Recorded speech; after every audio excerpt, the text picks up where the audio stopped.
Shelter is very important for survival. People can live about 3 weeks without food, about 3 days without water, uh, but in extreme situations, you might only last about 3 hours without any shelter. So it's important to be able to find shelter to keep yourself safe and warm. If you're not able to find shelter, the next best thing is to make yourself some shelter.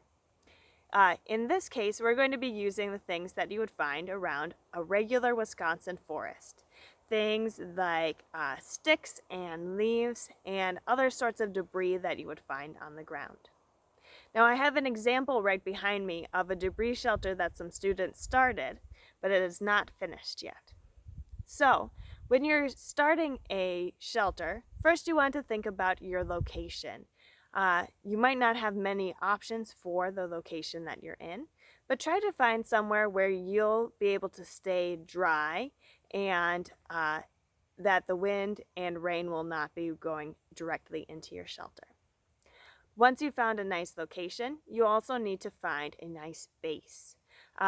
A good base is one that is sturdy and is not going to shift or fall onto you. So it's good to find a nice long log that you can prop up on a stump or some other thing that is sturdy that's not going to go away anytime soon. This one is on a log, and I'll show you in just a second.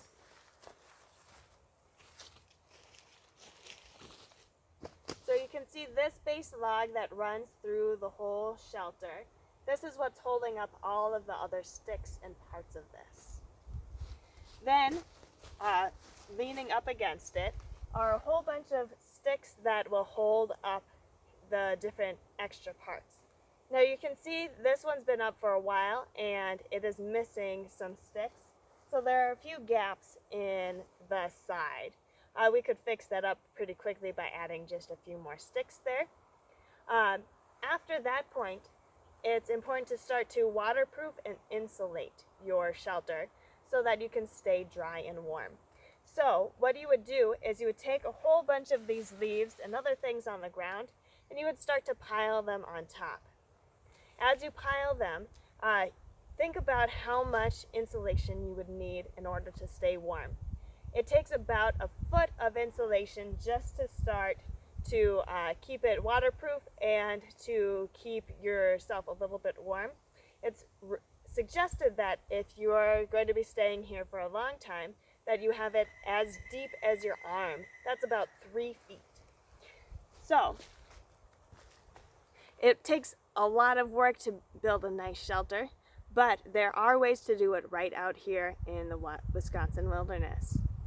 I hope you get a chance to try out building your own shelter in a forest like this.